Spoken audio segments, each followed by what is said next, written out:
taxes are more connected to our daily life. When we talk about budget, every person wants to know about the reduction and exemptions announced on goods and services, basic custom duties, etc. The Union Budget 2024-25 includes changes in the indirect taxes, notably in the custom duties. Hello everyone, I am Parvinder from Team WebTel. I explain the main announcement covering indirect taxes in the Budget 2024, reduction in the tax rate, changes in the input tax credit, etc. So stay tuned, and before starting this video, please subscribe to our YouTube channel WebTel Introsoft for regular compliance updates. In order to boost domestic production and increase export of mobile phones and accessories, the budget includes a proposal to reduce the basic custom duty on mobile phones, mobile printed circuit board assemblies, and mobile chargers. So from 20% to 15%, basic custom duty has been reduced. To enhance domestic value addition in gold and precious metal jewelry in the country, it has been announced that basic custom duty on gold and silver will be reduced to 6% and on platinum to 6.4%.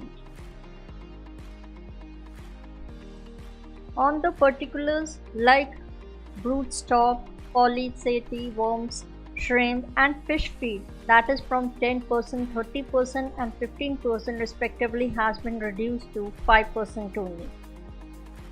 The energy transition is crucial in the fight against climate change. To support this, the budget for 2024 announced the expansion of the list of capital goods exempted for use in the manufacture of solar cells and panels in the country. Additionally, due to sufficient domestic manufacturing capacity of solar glass and tint copper interconnect, the government has decided not to exempt them from custom duties. 3 additional medicines are proposed to be fully exempted from the custom duty to enhance the financial burden on cancer patients. Furthermore, adjustment will be made on the basic custom duty on X-ray tubes, flat panel detectors used in medical X-ray machine as a part of the phased manufacturing program to align with the expansion of domestic production capacity. The proposal is to completely waive custom duties on 25 critical minerals and to reduce BCD on 2 of them. This move aims to boost the processing and refining of these minerals, thus ensuring their availability for various strategic sectors such as nuclear energy, renewable energy, space, defense, telecommunication, and high-tech electronics.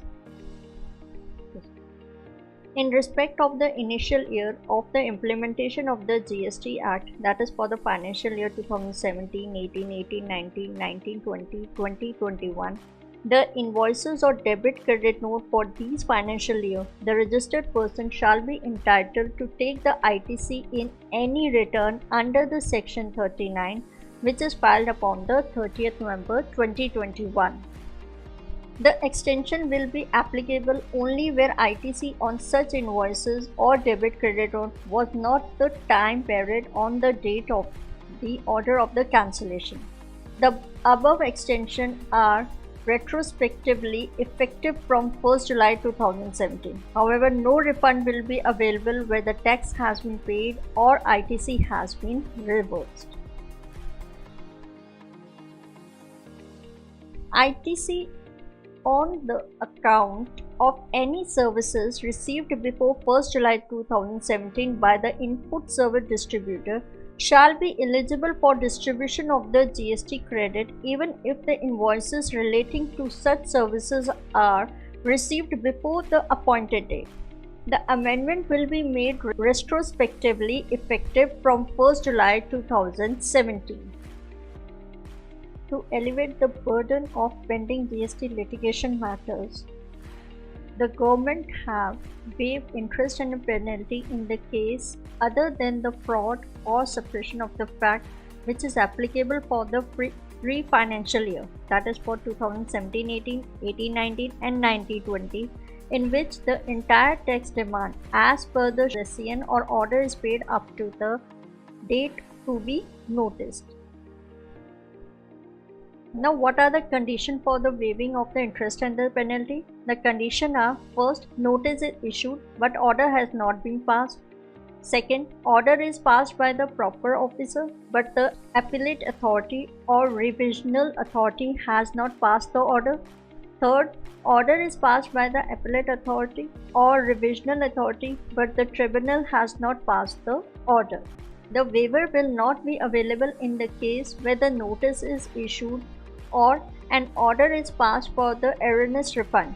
Further, when notice is issued alleging fraud but the appellate authority or tribunal or the court concludes that provisions related to the fraud cannot be invoked, a taxpayer can claim the benefit of the interest and penalty waiver.